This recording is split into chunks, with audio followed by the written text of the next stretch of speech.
You're listening to the world's smartest podcast network. Welcome back to Majoring in Everything. I am your host, Andrea Jones-Rooy, and I'm back in the kitchen with my knives, which you can see if you're on YouTube. I keep them there to intimidate my guests and my listeners so everyone knows who's in charge. I am so excited to welcome our guest for today's show. I have been wanting to have him on this show forever, and not just because I need an excuse to hang out with him. Please welcome to the show, the one and only Jonathan Nosan. Yes. I need to add applause. Like applause and like crowd and like any sound. Stadium. Yeah. 1000%. Yes. Andrew, it's so good to be here. Thank you for having me. Welcome. And you are signing in from Tel Aviv. Have I got that right? From Tel Aviv, Israel. Exactly. How are things there these days? They're good. They're like really, they're pretty super good. Like in terms of like this whole Corona thing that I've read about and heard about. Yeah. And seen. You know, I moved here during Coronapolis and from New York City. And and I've traveled quite a bit, like even during Corona time. There's been Turkey and London and Paris. And all things like Israel's been ahead of the curve and ahead of the game vaccine-wise and all of that. You all have like 6 vaccines each right now. I'm very jealous. Exactly. I'm going to go to Israel just for the vaccines. Yeah. Yeah, things are good. Well done. I don't know if you heard after you left, but things got pretty bad in New York. So well done. Well played. I got out while the getting was good. Yeah. While it was really bad. No, it was really bad because I moved in August of something, 2019 maybe. I don't know. It was 19 or 20. What is it? Who knows? But I was there for all the zombies. I was there for all of the riots and It was not pretty, and I was in Hell's Kitchen in Midtown. Right. A good area for that kind of stuff. Oh my gosh. Yeah. Emphasis on hell. Pretty. Yeah. All right. So I have a normal thing I do in my podcast is talk about who you are, but I just want to first flag that for those watching the YouTube, that Jonathan has officially the best setup of any podcast guest on Majoring in Everything so far, out of all 5 guests. And for those who are listening, we are in front of a staircase with a bunch of yellow balls on it, a bamboo plant, and a holy cow. Have I got that right? Yeah, that's pretty much, that pretty much sums it up. Nice. And you are, and then there's a staircase that obviously I'm going to make you go up and down near the end. So, Perfect. This is a physical fitness show. So, all right. So Jonathan, what I like to do with our guests is first say what I think you do, and then you tell me if I've got it right. Because one of the things that I find both with my own life doing a bunch of different stuff and with the guests that I've had so far is that I invite guests on because I already know they do awesome stuff and that it's sometimes seemingly unrelated or, just exciting and cool. And then it turns out that the guests actually do all these other things that I didn't even know about. So here's what I think is going on with you. And one of the many reasons I wanted to have you on the show. So Jonathan is a contortionist, a ceramicist, a teacher, coach, trainer in contortion arts and hand balancing and things like that. I think you might surf. You have a video presence. So you have recorded videos of yourself teaching. And so you can take those classes online all the time. So I would say you're like a media mogul. And I don't remember exactly what it is, but you went to grad school or almost went to grad school for design, like Japanese design or something like that. How'd I do? You did pretty well. Okay. Yeah. I'll take it. Pretty well. Okay. We hit contortionist. Yep. We hit ceramicist. Surfing, I'm a kite surfer. I'm beginner kite surfer, so still working on that. Academician in design of sacred space of new Japanese religions, modern Japanese. So that was got through the Fulbright, which was like towards the PhD, and then swerved directions to acrobatics and theater. Excellent. So we had a few more things. Yeah, we can. I am happy to have an episode where we literally just list all the things. That would be the quintessential Majoring in Everything experience. I feel like, and feel free to keep listing them. I feel like one of the many reasons that I was excited to have you on the show is that my first guest ever was sort of the opposite of you in the sense that he started out in academia and then switched to performing. No, that's the same as you. And then switched to performing music. It's the opposite of me.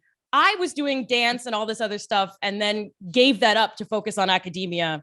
And then later on was like, I'm losing my mind. I have to move again. And so wandered back in and out. So for me, the first time I met you, I was like, oh, Jonathan is an example of what my life could have been had I stuck with the arts first, even though I guess that wasn't where you started. So, well, who was right? We're kind of both right. I mean, I did start art-wise. I did juggling and magic in San Diego in the 1980s. As a teenager. Okay. Oh, you did? So that was in junior high and high school. So there was always that passion of performing. And then, went to Berkeley and did the, undergrad Japanese history and geography, and then to the Fulbright, and then dove in. Okay. And you are, when I think of contortionist, and I'm going to ask you to indulge me and our listeners and sort of explain what contortion is, because I suspect a lot of folks listening have not done contortion or maybe have seen it here and there. But before we get into that, my understanding of a discipline like contortion is that usually people start when they're born, right? You're born in a split and someone says they can do it. Whereas you started at what, 22, maybe at Fulbright 22. age? 22. Exactly. Tell us how it happened. So it took the course. So I was in Japan on the Fulbright, but during those Fulbright funded academia years, I still had all of that juggling and magic under my belt, and I had taken a semester off of Berkeley my second year because I met a girl in a cafe in Berkeley, and she told me about an exposition in Nagasaki that was hiring jugglers and magicians. So I sent my videotape, VHS, by mail. This was 1988. So there was no email. There was no YouTube. It was a kinder, gentler time of Reaganomics. And we were just physically mailing plastic boxes around the world with juggling tapes on them. I love it. Yeah. And I got booked to Nagasaki, and I spent 3 months performing magic and juggling in Nagasaki, where at like 19 or 20 years old. And I met a slew of international other performers that were living their lives in Japan, Anglos, Europeans mainly, and living this life of being artists in Japan, and based there. And I saw that, and I saw these people living a life like that, and not living the life that I sort of saw myself going towards as an academic, because that was, of course, what Jonathan was going to do. Mm-hmm. If he wasn't going to be a doctor or a rabbi or engineer, as like my brothers and sisters did, sisters the rabbi, then I would be an academic, And then I saw and met these people that were living other lives and of their passion. So that was kind of like, whoa, this is crazy. And then Niels, the Danish juggler, told me, no, go back to school and be a professor. He was like, this life isn't for you. But, I then spent the next 3 months on the Trans-Siberian and traveling overland from Japan back to Amsterdam, back to Berkeley. How did I become a contortionist? So then while I was on the Fulbright, few years, forwarding. I see. So you were in Japan, Nagasaki, discovering that this world was out there, took the train back, which I've wanted to take forever, and then finished school and then went back. Exactly. Got it. With the Fulbright. Okay. And then while on the Fulbright being funded, I was still doing juggling and magic shows around Japan. Yeah. So I was doing my research. As you do. Yeah. As one does. And pocketing that money while I was being funded. A plus. So been there. Right? You gotta be smart. Yeah. Reaganomics, man. And then totally. And then I saw a circus in Tokyo, and that just got me going to where my passion really needed to be, which was in performing and in circus and in theater. So became the contortionist over the next 4 years. I wasn't naturally flexible. I didn't have, all of the anythings. I didn't have any background in dance or gymnastics. But moved to London, started in theater school at Gaulier Physical Theater, and then basic forward roll, cartwheel, handstand, horrible, awful, and decided then that, the beauty to me of contortion and what drew me to it is the simple extremism of it. And kind of like the whole PhD thing in anything, like anybody who's going to do a PhD or go into academia is an extremist, it is such a sort of like pseudo nut job in the academic brain extreme. And I felt like I had been doing that for such a long time. I wanted to be a sort of pseudo, extremist now in the body extreme. So I'd like been feeding the brain for so long, my body was just sort of not atrophying, but it hadn't had the same kind of challenge that I had challenged my brain to. So I was like, what can I challenge my body to the same kind of extreme that I was going to do, a PhD in Japanese design of sacred space. Okay, contortion. That's what's the physical version of a PhD? Contortion. I love it. Right. It's like, so that is where, my pull and attraction to it, and the simple purity of contortion, and not necessarily needing any apparatus, any rigging, any, just pure body, just pure form, strength and suppleness, what extreme. So then I found my trainer in San Francisco, Mr. Louis, and spent 3 years training with him. So I took it on the same way and the same intensity that I would have taken on a PhD, of training like 6 days a week, 6 hours a day sort of thing for 3 years, 4 years. I remember in one of your videos that helped me survive in China. And let me back up for a second and say your experience in Japan. I'm amazed we haven't talked about this separately. So I should also say that I am a student of yours and a huge fan, and so have taken your workshops in person, online, videos, et cetera, et cetera. So full disclosure of my relationship with Jonathan, big fan. I remember from one of your, so going to China and seeing a whole bunch of people living as artists was eye-opening for me as well. And it was a similar kind of thing, like, oh, you can just do this? Because at that time it was 2013, and in the US, it was laughable to think you could make a career as an artist if you weren't Lady Gaga level at anything. And so not to say that it was all crap out there, but there was just, with the cost of living and with the opportunities and the growth and all of that was going on, and the sense of adventure, similar kind of thing. I think if I hadn't gone to Asia, not that Asia is a monolith, I wouldn't have embraced my own circus interests as much. So shout out to China and Japan for that. Yeah, there we go. The one thing that they can agree about. But I want to ask you, and I wanted to say that the video that you, early on, one of your videos about handstands, you say, it took me 3 years of like full-time practice to learn how to do this. And you did a beautiful handstand, right? Controlled, slow, all the way up. Looks like you could stay there as long as you wanted and goes back down. And seeing that was very encouraging to me, because doing a handstand still eludes me. And even though I've been doing it for more than 3 years, what kept you going, especially starting so late and not having the background of dance or gymnastics, if that is something that maybe your peers had? What made you think you could do all of this? Like, how do you get past that doubt? Or was there doubt?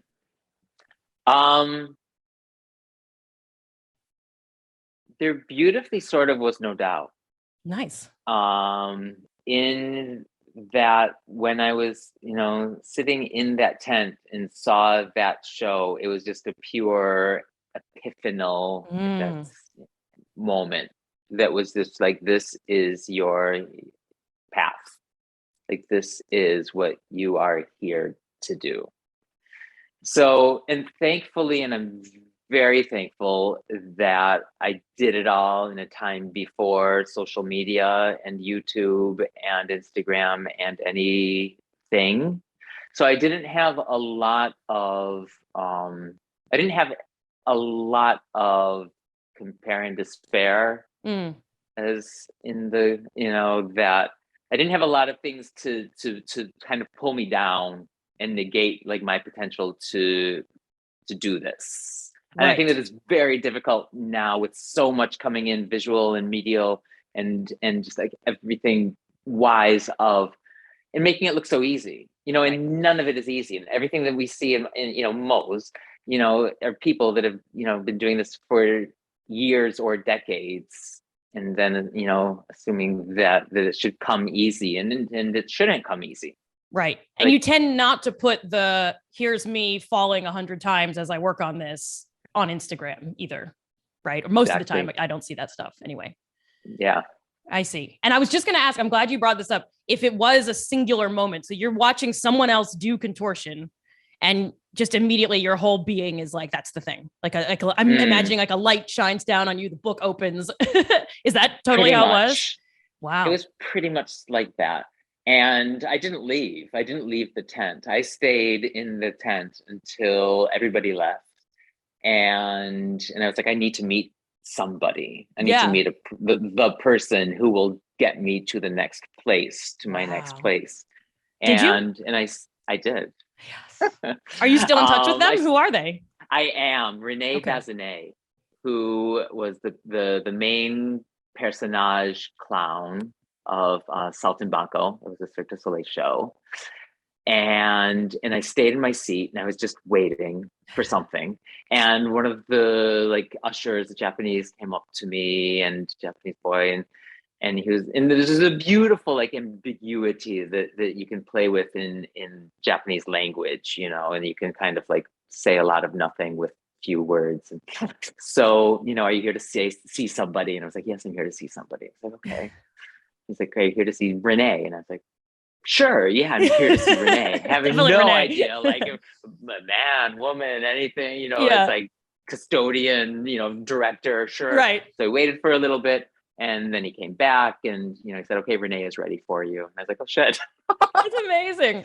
And I went back, and it was Renee, and it was amazing. We spent 3 hours, talking together, and he directed me to London, to Philippe Gaulier, to my theater training, and I moved to London the next month. Wow. Yeah, it was. That's something you see in movies. That's not something I'm accustomed to happening in real life. Every time I've gone into something, it's been out on the heels of a 10-year tortured decision about what the right path was. It sounds like there was very little torment, though what you did obviously was very brave. There's been, and I've written about it, and there'll be more, but there's been guides along the way. I've had my guides that have led me to the proper next places through the kind of times. So, right. And I've listened to them, it's important. I think that's one of the things also is, people can give advice and you can, not, that whole game of what advice to take or not take. Right. Well, I was just going to ask you, how do you know which advice to take? I'm pretty sure I take all the wrong advice. So, yeah. I'm asking as selfishly as possible. I think I think, and it's one of those hard things, when it just absolutely totally resonates in your soul, that there is just absolute no doubt. Yeah. It's like when a friend of mine was like, you should go to Berkeley. And I was like, yeah, I freaking should go to Berkeley. I was living in San Diego, and the only options, and of course I wanted to be at an Ivy, but that was out of the question because we were in San Diego, and that's out of budget and just impossible. So in Stanford, no, out of budget. So the only thing was the UC, and it was just and Berkeley was just seemed impossible. And then I got in. It was just So you hear the advice and you kind of instantly know if you're able to listen to it, if it's the right advice. When it resonates in your harmonics, then and you need, it's a whole thing of listening, and also, and it's so hard to now, I find it, is the stopping, the shutting up, both oneself and the noise outside, and the stopping. And and it's part of meditating, and meditation also, which is so important. And I've been doing it for decades, and most of the best things and truest things come through the times of the stop and the sit and the meditating, and letting the right messages come in. Right. Is that, I know nothing about anything really, but I'm thinking of your interest in design and sacred space. I mean, that all feels very connected to what you're saying now, right? Like the physical manifestation of deciding what should be inside this sacred space and what goes outside the wall, right? Is that a fair thing to connect? Absolutely. Cool. And in so much of it, like the Holy of Holies from the original temples of Jewishly or Romanly or most anythingly to what I was researching in Japan of the new religions post-war, like the holiest of holy in the space is kind of the nothingness that's within the space. It's the group that I was researching, Shinji Shumeikai, which has been rebranded as Shumei. It's a whole rebrandization. Gotta rebrand. Now. You gotta rebrand religion. So yeah, if these religions aren't rebranding, forget it. When the charismatic personalities die, you gotta rebrand. Rebrand. Something Pivot. Interesting. When you lose your leader. Losing leaders is a pain. But so their spaces were designed by I.M. Pei, of Twin Tower, and that's where I was researching, and it's all about this like elevation of the form, but you elevate the form so high in order to create the space inside of kind of a nothingness, so that you can go into this space and feel not just small. I mean, you go into a cathedral and you feel small, of course, there's the construction of it to, possibly either, belittle in little eyes the human, but it's important to little eyes the human. It's important to realize that the human isn't the great grandeur, So yes. In terms in terms of the interconnectedness of both the academic past of sacred space and performance wise, I in my performance style, I did physical theater, and then I did Butoh in Japan for years, which is all about like in energy and like energetically claiming space and dancing and moving within the energy and within the space. So it is, performance wise, create, and people don't I always I step on stage and that's what's happening. And people often don't realize like why it's so freaking intense, like my performance. And it's pretty intense. Like you can go and Google me. I was gonna say, I'm gonna add links to various things. He's been on America's Got Talent and all over the place, and I see pictures of you contorting in subways. So I should have said at the beginning, Jonathan's for real. So you can find him on the internet. I'll add links. Keep going. To say that, the America's Got Talent thing was very interesting because I put that off for years, and years. And then I came back from being on tour for a few years to New York. When you leave New York, for a minute, everybody forgets about you, let alone for a couple of years. So I needed to do something to let the agents and everybody know, hey, I'm back and book me for something. So I did America's Got Talent. Just believing that it would be a good thing because my style and my way is so different than the traditional circus classic, contortion sort of thing. And it blew the surprise of it blew them all away beautifully because they hadn't experienced something of such a depth of emotion in circus, which I think is an important thing for circus, and that's been evolving in the past 10, 15 years. Also, it's the deeply increased theatricality of circus. So for those who haven't been keeping up with circus performances, do you mean the transition from Ringling Brothers, everything is very ta-da and we're laughing and joking and there's lion tamers and all of this excitement, to actually much more maybe kind of modern dance, as you said, theatrical performances with a point? that makes it other than just fun, which can be a point in itself. Is that what you mean? Yeah. Okay. Yeah. Yeah. Yeah. And your contortion is very serious, what I've seen. Like I know that you love it, or I assume that you love it, or you wouldn't have thrown yourself into it and teach it in the way that you do. And we can talk about your teaching soon, but it feels more like you're watching a drama than a tap dance spectacular, maybe is how I would put it. Yeah. Yeah. Okay. And a performance and a stage is a sacred space. And is that fair to say? Mm-hmm.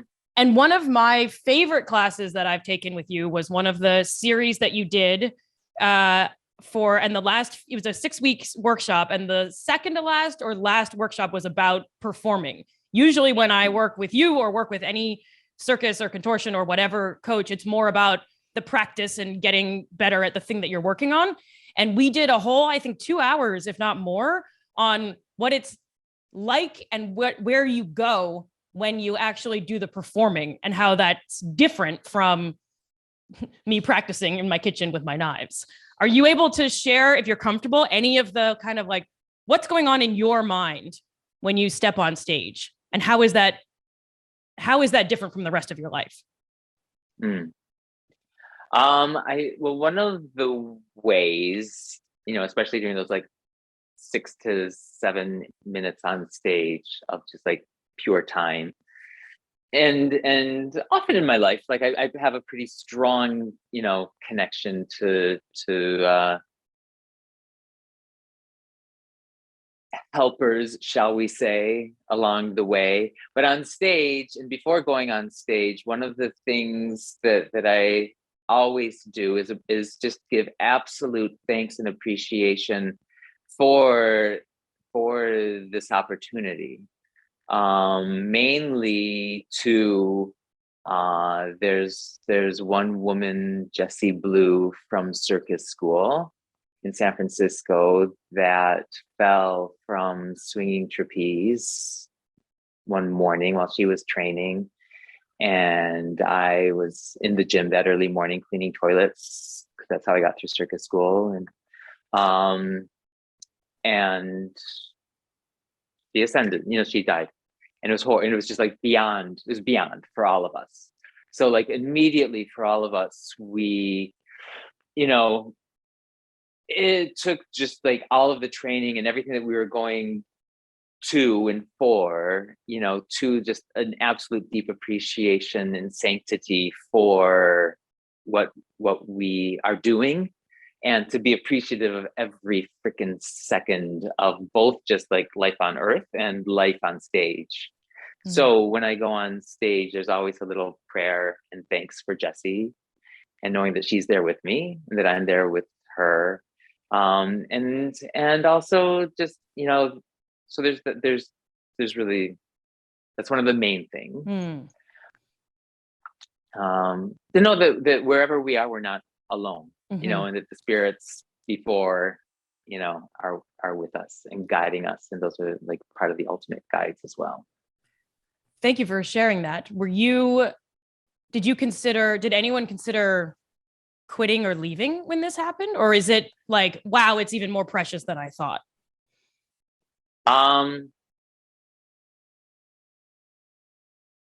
Some did, okay. I think. And there was certain individuals that it was very hard on. Yeah, I bet. Especially yeah. But again, thank you for sharing it. And I think that, and this was what was so powerful for me when you first started to share this, not in the same words, of course, but is that when we think of performance, we really do think of like, I tend to think of, how's the audience doing, and how do I look, and is it high energy enough, and is it this, and is it that? And what you're describing feels much more like the person walking into the cathedral and feeling sort of small and infinite at the same time, which is amazing to me. Yeah. And yeah, exactly. And that is, and for me, and it is exactly that small, like infinite ability. And for me, that's one of the things that is just so beautiful in the opportunities when I have to perform, just with the body, just the pure level body, as a contortionist, and express that.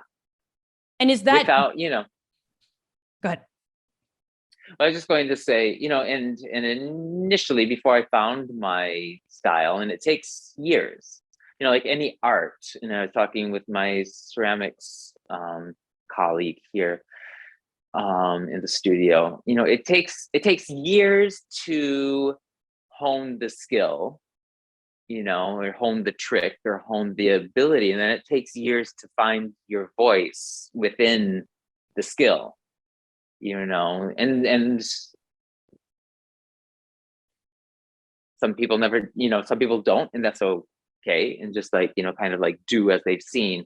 But it's when you do and allow and take the time to find your voice in the craft that you've been honing, of whatever it is, that's when it becomes like truly magnificent, special, and unique. Is it the same or close enough if that's one thing to see you perform live in person, which I'm actually not sure I've ever done. I've seen many videos of you because I'm a huge stalker. I assume that it sounds like the in-person performance is where the real magic happens. Is that true? Is the same thing true for ceramics? That's why we go to museums to look at stuff rather than Google image search them, right? What is it about being in person, if anything, that matters? Yeah, especially in a time of COVID when none of us are in person ever, right? Yeah, completely, absolutely. But yeah, it's the palpable visceralness of it, that you can feel the breath, it's like, and you can feel the energy, it's just that energy that is an exchange, It's very real, to put it not very eloquently. All right, here is a question that I imagine many people have when they think about contortion, and I don't even know if it's answerable, but what does it feel like to do contortion and to put your body in these extreme positions? Like the first word is connected. Okay. Like absolutely fully connected. Because everything needs to be working like as an absolute unit, as an absolute whole. There isn't one part that is like taking the day off or checking out or zoning out at all. It's and there's a lot of talk these days a bit. In flow, and being in flow, the whole flow thing. And it's that, it's being absolutely, completely laser focused and connected, between breath, body, soul's in there too. So really it feels amazing.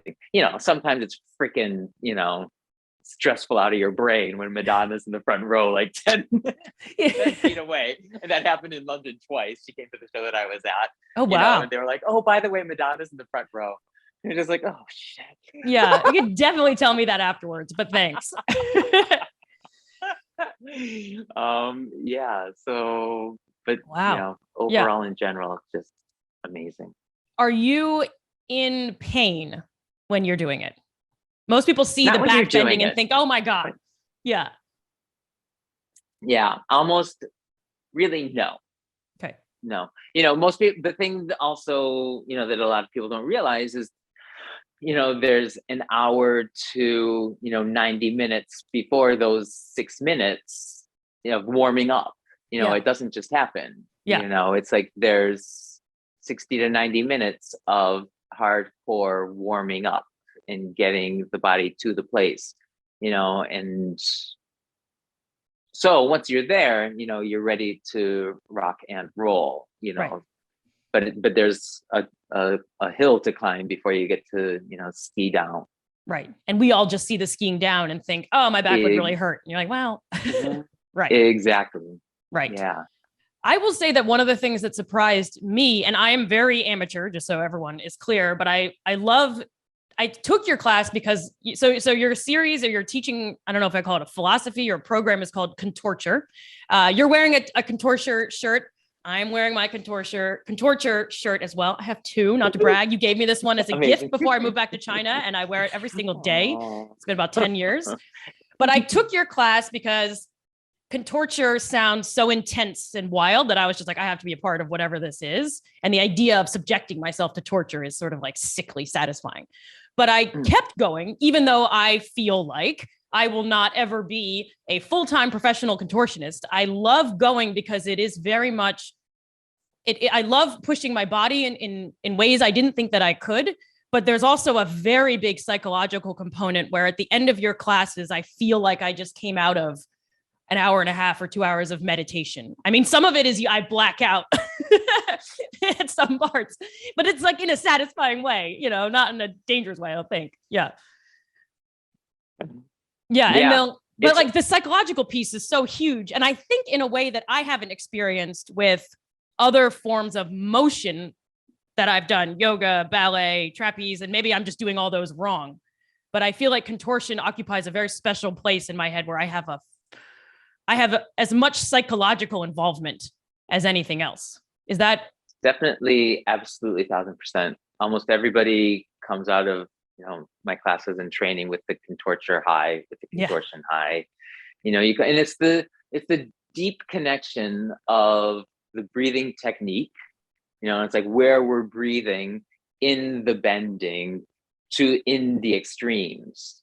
And so much of it is of this learning how to hold these these extreme ends and the extreme positions with a regularity of breath and kind of naturalizing the extreme and naturalizing the contortion.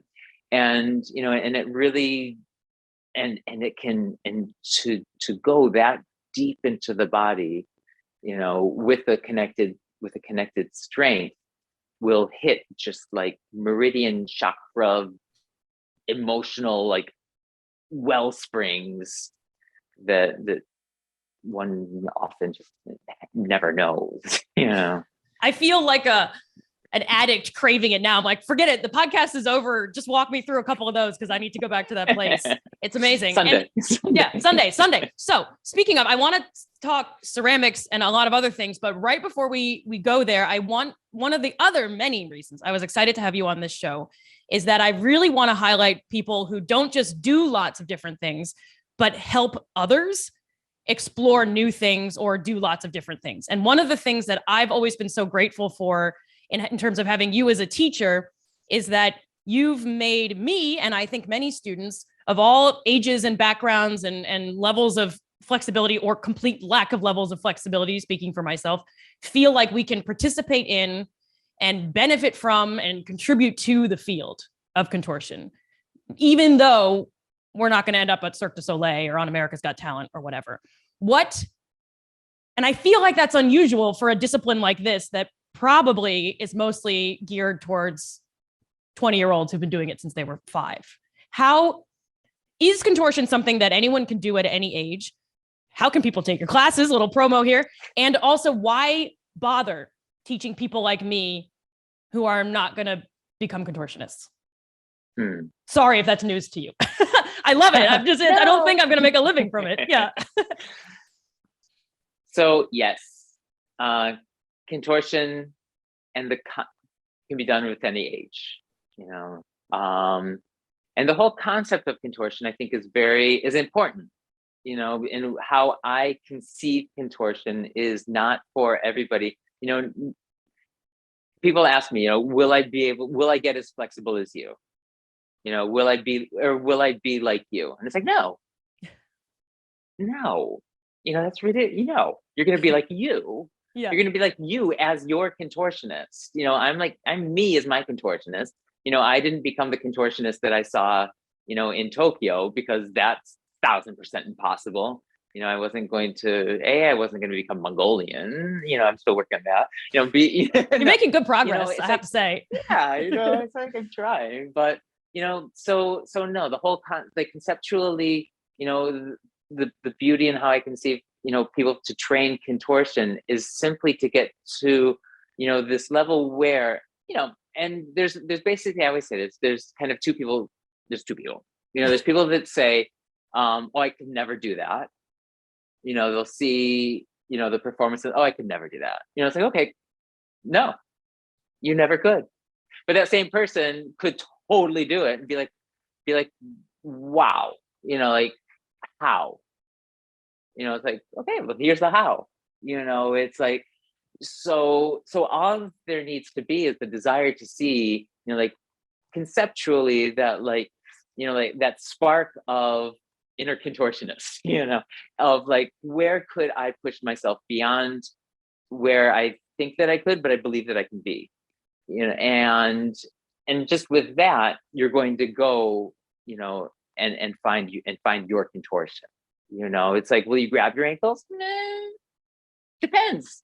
Are you going to work like freaking crazy and really invest like the next 4 years for 6 hours a day for 5 days a week? And maybe, yeah, but if you even do it like 2 days a week, for 45 minutes, you're still going to go like so much further than you ever would have otherwise. The how. So I do have my course, which it was really great. It was a woman, her name will come back later, Jill and Jane Productions, you can change. Anyway, and she came from Nashville and trained with me in New York, and she was just like, we need to get this out. We need to make this, and we made it. And that's how Contorture, the video course, contorture.org, was created and it came to life in 2016. And basically it came because I saw so much bad on the YouTube and on, of people training dangerously and not smartly, and not a cohesive course that somebody could train like basics to pro and use it 4 years, and come out with a smart, safe program that they could do on their own anywhere. So I was touring and doing workshops, but there's only so much one can do. So it was really, I just felt it was important and necessary for the safety of training contortion and for people to have that. What was the third question? What was the third question? I think, it was why bother with people like me? Why teach us any of this stuff, even though we're not going to be amazing? But you are, and everyone is, and it's the joy, and it's the absolute, it gives me so much pleasure. It just gives me absolute pleasure, to work with people of every single level, and it comes down to passion, and you see it. And when people come into my class, and see the desire and the want, and to explore, because that's part of the thing. It's all exploration, it's like, and it's one of the things that I think that we've lost a bit in our wonderful, internet age of exploring, and really, because there's this ability now to just either, say that one knows everything just because we can find the article or substantiated facts of any fact that we want to substantiate, whether it's, of a contrary or true belief to anything, the whole like truth concept thing is just like, so, true. But exploration, has become harder to do now that everything is so findable. We can find whatever truth we want to find just, in a few key clicks versus, going out and getting on the Trans-Siberian and seeing Lake Baikal or eating a cookie in Ulaanbaatar, or, the unknowns are harder to find now. Like, it's harder to find the unknowns, but like one of the great unknowns that everybody can find is like within their body. It's like within, that's one of the places, and this like comes to like both the contortion and to the soul, and to soul work too. Is this is one of the realms and regions that that everybody is able to embark on and still explore, that's only theirs. Whether it's their body and what extreme they can go to, and then their soul, because that's the unique thing as well, that is also an exploration point. I'll just keep going on this. I was at a dinner on a roof, Shabbat dinner, a few years ago here in Tel Aviv, and telling the stories and all that. Oh, you're contortionist. It's like going through it all. Okay, academic. Okay, I was an academic. There was the brain, and then I did the body, and I've been, and he was like, okay, so what's next? It's like the soul. It's really, and it's incredible, and we can, to take a deeper appreciation that we have, and that we're interconnected, and that it's important to have that appreciation of soul, of our souls, of each other's souls. It's important to have our appreciation, brain, body, soul. It's kind of like the beautiful trinity, that we need to acknowledge within ourselves. And and not everybody gets to the three or does the three, but we can. And yeah, so that's. What are you doing for the soul side of things? So I've been I've been a meditator for years. I grew up Jewish in America, and been a meditator for years. Berkeley and Japan did a lot of Zen and Zen Buddhist sitting and meditation that got me into like my meditative practices. And it just then happened that like everywhere I would move around the world, whether it was Oakland or New York or Kyoto, of course, but like most every city that I would, there was a Zen center just like down the block, so it's like, so that was like, I was like, okay, I get it, I sit Zen.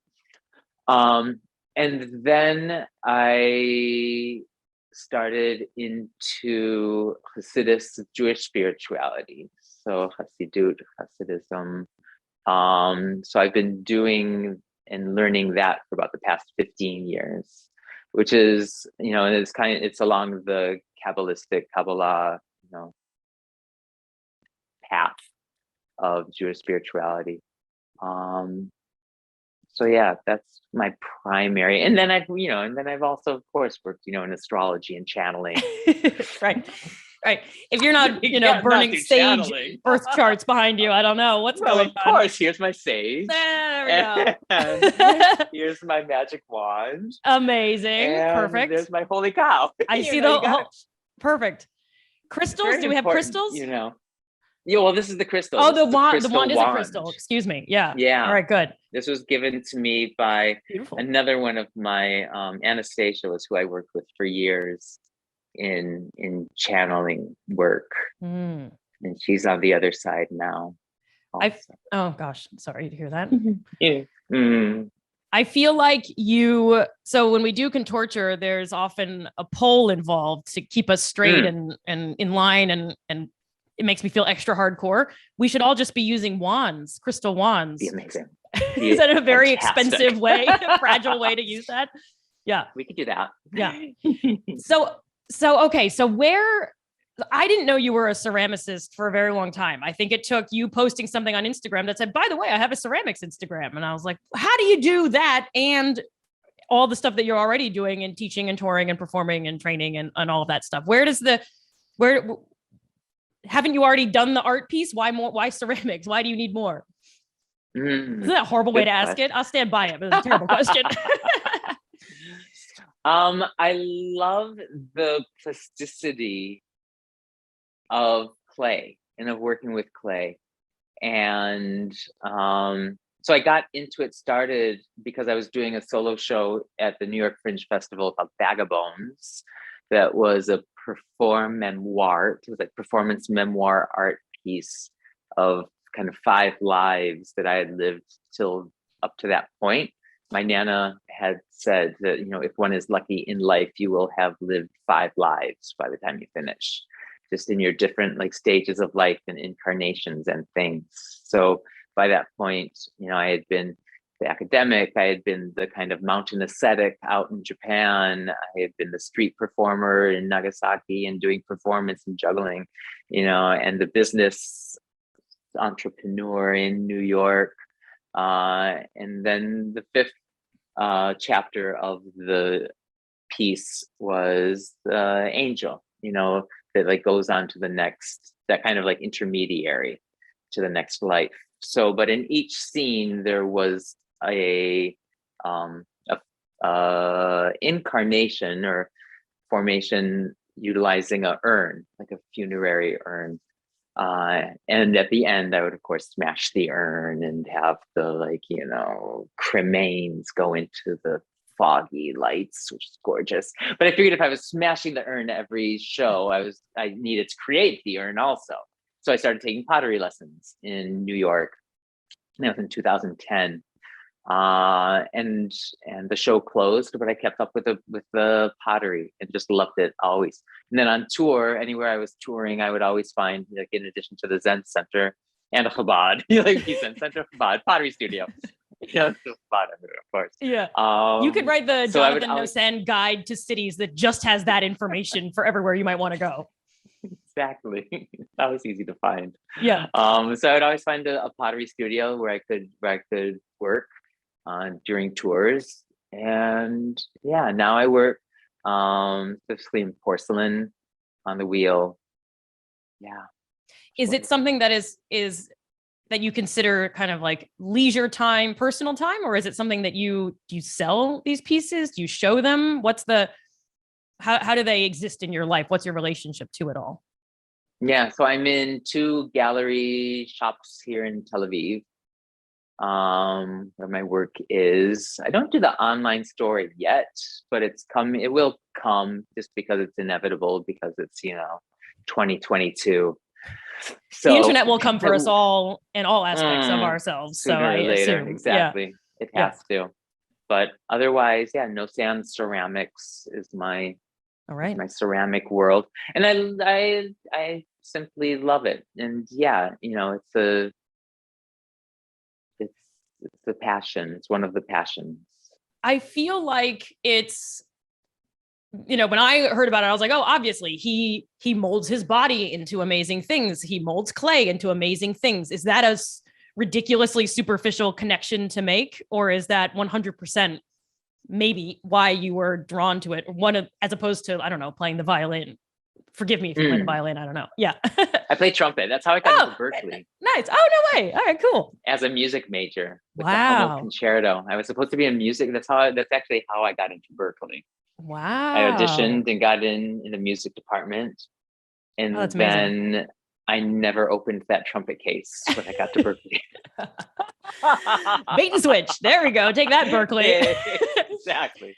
I don't know how many people from Berkeley admissions listen to my podcast yet, but if you get some hate mail, I apologize in advance for that. Yeah, I'm like, you lied to us.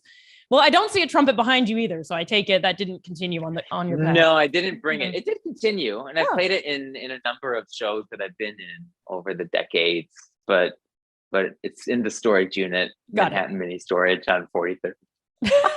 We'll take a tour, a majoring in everything tour to the Hell's Kitchen and then the mini storage in particular. So I also we talked about this at the beginning. You have juggling balls behind you, like what looks like a lot. Are you still juggling? You said you started juggling in magic. Where does that play a role in your life? Now? I'm still juggling. I juggle almost every day. Primarily 5, just because I've been practicing 5-ball juggling for 30 something years. And I'm still not really great at 5, but I'm relative, enough to put it on an Instagram story. But these are they're Russian juggling balls. They have sand inside of them.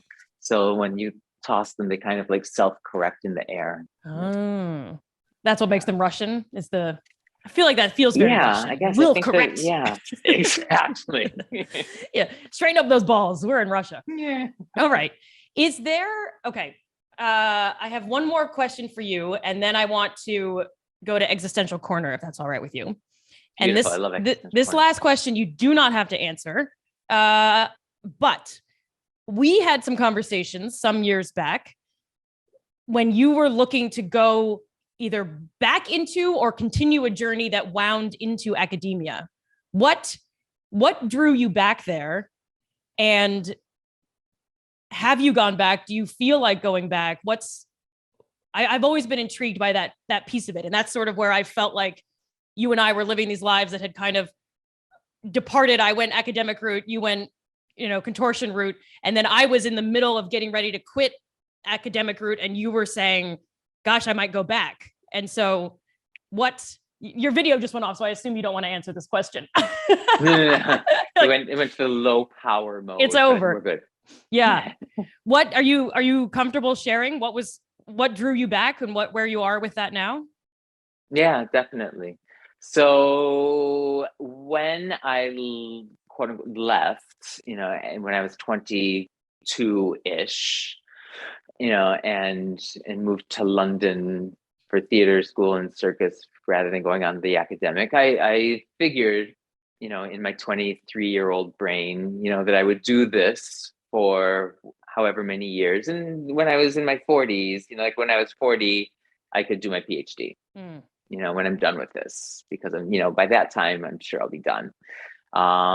So then probably like 45 came around, or 44. And I just started having those feelings, I guess, that maybe I should do this, and I was in New York. And it was after touring for years with the show. And it was after I had a company, Acrobat, that did, galas and special events. And that was a great company for the run that it had. But then that market kind of like died out. So that wasn't really as interesting. And then the performing, immediate work in New York was kind of getting less and less. And it just was, it was just like, okay, so maybe midlife crisis-y, maybe it's time to get the PhD. And I called, and there were some interesting, and there are some interesting people at Columbia. So I contacted them, and they were totally into what I was pitching, in the School of Religion. And I went to Columbia and was on the campus, and I was just like, oh, I could be here and safe and nice and at Columbia and get a PhD and just profess the rest of my life, just like the old days, in 1987 at Berkeley. Yeah. So I took, so I started. So I was like, okay, so they were all into it. They were like, yep, apply. I was like, okay, how do we do that? And then all the letters and the GRE and learning how to do geometry again. The GREs are so demoralizing. Oh my God. At every age. So demoralizing. Wow. I'm still mad about the GREs. Wow. Wow. Yeah. If there's anything, and then Magoosh or something. So then I started doing all the courses, and then I did a real course on how to ace your GREs. And I was like, oh God. I feel sick just remembering twice. It's insulting. Wow. Yeah. So awful. So got all the letters, got all the that, put it in, and they were like, met all the professors, everybody was into me, and totally just like Berkeley, it's going to be a shoo-in, and rejected. And I was just like, and it was, and so then I met with them, and I was like, what happened? Why? And they were like, oh, the Japan section of the School of Religion, didn't get any funding for anybody. We got no funding for any PhDs this year. Apply next year. Apply again. It should be great. It should be good. And I was like, okay. So I spent another year, took the GREs again, and got like 2 points better or something. And it was just like horrible and awful, and redid my letters and redid my entrances, and really, and so okay, this year, this is going to be the year for it, and rejected again. And I was like, okay, I get it, like universe, God, everybody. Yeah. I hear you. Yeah. Like, Speaking of listening, you don't need to totally like beat it over my head. I'm not supposed to be here, you know. Wow. And thank God, and everybody else, that I didn't, and that I wasn't in a PhD program like beginning of Corona, mid Corona. And I really, Twyla Tharp, I worked with for years, and she's a super dear friend, and I told her, my intentions, and she was just like, that's the most ridiculous thing you could possibly ever do, Jonathan. Here, Twyla. Yeah. Of course I went ahead and did it. You Yeah. know? But so in terms of the continuance of getting a PhD right now, it's a not happening. Other, and people have, the whole, but I was always involved at NYU in the Fulbright Foundation with the Fulbright, with like visiting Fulbrighters. So I would speak on the panel of postmodernism. Nice. For the visiting Fulbrighters to NYU. So that always had a nice, like, little, once a year, a connection to the academic world. Yeah. Yeah. I feel like the thread doesn't go away. And I like to flatter myself and think that when I go long stretches without doing contortion, for example, that doesn't mean that I can't be tethered or stay tethered or am tethered in some way. Right. And I think those pieces don't go away just because you aren't the formal big version of it that everyone recognizes. Absolutely. And, there is now, and it's all changed so much. Like, I know that, like, if I would not be interested at all. Sorry, I'm going to plug in. Let's plug in some power. I really would not, I don't think, either survive or be interested in, the academia of today, with all due respects to, I am very much on the outskirts of it, and there's a lot to like and there's a lot to not like. So we'll leave it there, lest I get further canceled. But if you're ever doubting it, just hop over to academic Twitter and feast your eyes on how unhappy a lot of people are. I guess a lot is great. I'm not speaking in a big blanket term, but every field has its flaws, and totally. I trust that Twyla Tharp knew what was up. We have come to Existential Corner. Are you ready for Existential Corner? You've literally moved into the corner of your apartment, so that's perfect. Let's do it. Perfect. Yeah. All right. So rapid fire questions, a sentence or two to answer. Feel free to pass. All right. Question number 1. They're coming in hot. What's your biggest regret? The PhD just came to mind. Oh. I still want one because I freaking want those letters behind my name. Like, my dad has the MD, my brother has the MD, okay, I get it. it's the letters. It's the letters. That's why I stayed in the end. Letters. Yep. Totally. Yep. So yes. Yep. All right. The letters. Okay. Biggest fear. Loneliness. Thing you're most proud of.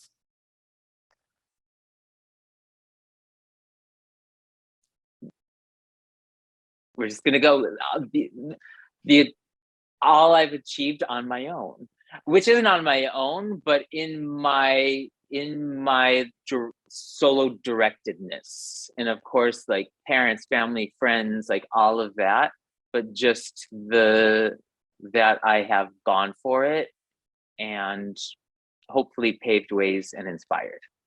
Nice. What about your secret dream for yourself? Something that you want for yourself and maybe don't talk about as much with others, or people wouldn't know just by kind of knowing you superficially. Secret dream. If you want to say, literally, like, tell me your secrets.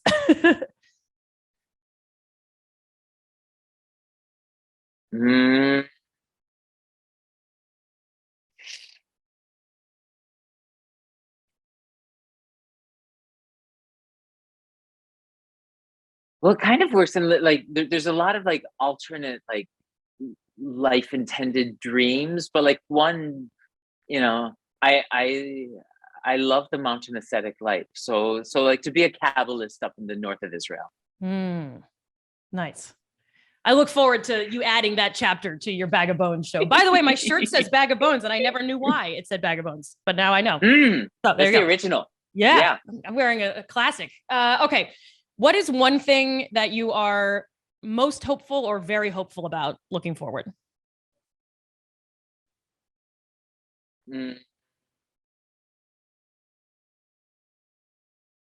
Like in general life, or like there is no time. There is no time. There is no time. Fan of it anyway. Yeah. This is a time-free podcast in case anyone is like, why isn't this over? There is no time.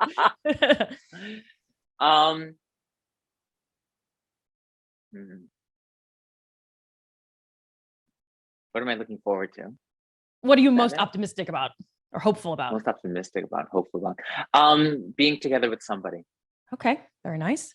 All right. What is the best, two more. What is the best advice you have ever received or given, if you think you've just killed it?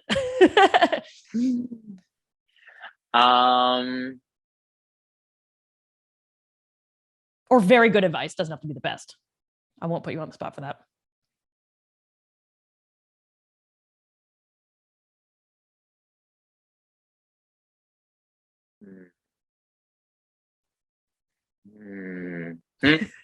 Yeah. So I was visiting my parents maybe 2 years ago, and it was just after maybe perhaps I had moved to Israel from New York, and packed up, sold, got rid of most of my New York life, and establishing things here, and seeing my parents and being far from San Diego, essentially, further, and saying goodbye to them in the driveway in their house, and my dad just giving me a hug and saying, to me, which I think is the best advice: enjoy your life. Just enjoy your life. It's not that. Just enjoy. We put so much pressure on everything, and of achieving, and of doing, and of pushing, and of if you can just like take it down a few notches and just find a way to enjoy your life, and that is just like the most beautiful advice that words that he could have said to me ever. Yeah, wise man. Thank you for that. I'm gonna have to pause this so I can write it down. Last question. Maybe on the same theme. What's the meaning of life? Refining one's self. Refining and refining. But just working on refinement, and working on polishing the diamonds that we are, and knowing that there is no perfect diamond. That however beautiful and gorgeous and big or small the diamond is, that there's always a flaw in it, and just to do our best to shine ourselves to the level that we were brought down to be. That's good.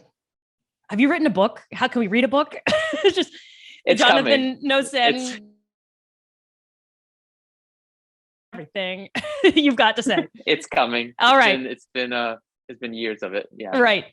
Okay, good. All right. If that's the end of the show, if we had a Patreon, I'm going to keep you for one more second just because I'll be remiss if I don't ask. But everyone else can sign off if you want to. What's the difference between contortion and yoga? When you post contortion stuff, I see #NotYoga a lot of the time. And I know that's a whole thing, but what's the difference?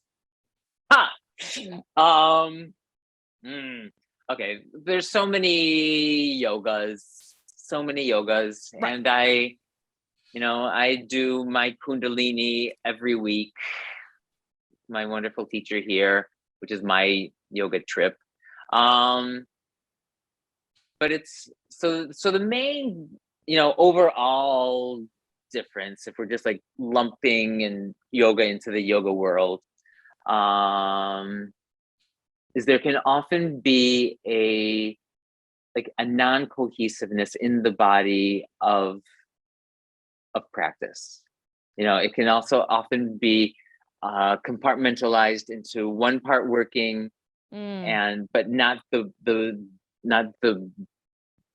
full body connection working as a unit. So that's often one of the main distinctions that I so frequently see. I mean, just even in the handstand itself, like you'll see that just like the traditional general yoga handstand is like a disengaged hand, on the floor, and then going into a handstand, and hoping that something's going to work, That's my strategy. It's possible, it's most versus, it's a handstand. We're standing on our freaking hands. It needs to work. Like that hand needs to be smart and have its little brains going and activated. So often that's one of the distinctions between the two. All right. That ends our epilogue. I realize, because I have my mother's a yoga teacher. I have a lot of yogis in my life. One of my best friends is a yoga teacher who will think, I'm basically doing the same thing. And it's not to say one's better or worse, but I know that they're different having done both, but I can't articulate why. So I appreciate your indulging my selfish question. All right. 1,000%. Jonathan, thank you so much for being on the show. Where can folks find out more about you? Obviously, I'll be posting links on all the show notes so people can watch you and read about you and do all those things and follow you. But big highlights, how can folks go find you right this very second? Awesome. On the interweb, contorture.org, contorture, just like it sounds, contorture.org, for training contortion. And jonathannosan.com for all of my, it's kind of like I just redid the site. It's kind of my memorial website. So like if I were to go right now, everything's there. All right. Everything's there. The Fulbright papers, the ceramics, the contortion, the mobile, it's all there. I hope it says Jonathan Nosan Memorial Site if you just go to it. I really hope it says that. It really should. Yeah.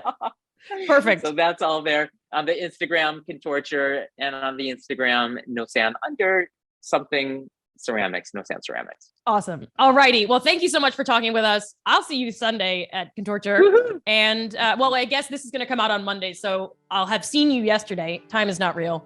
Thank you so much for spending time with us, and talk to you again soon. Sounds great. Thank you so much, Andrea. Really awesome.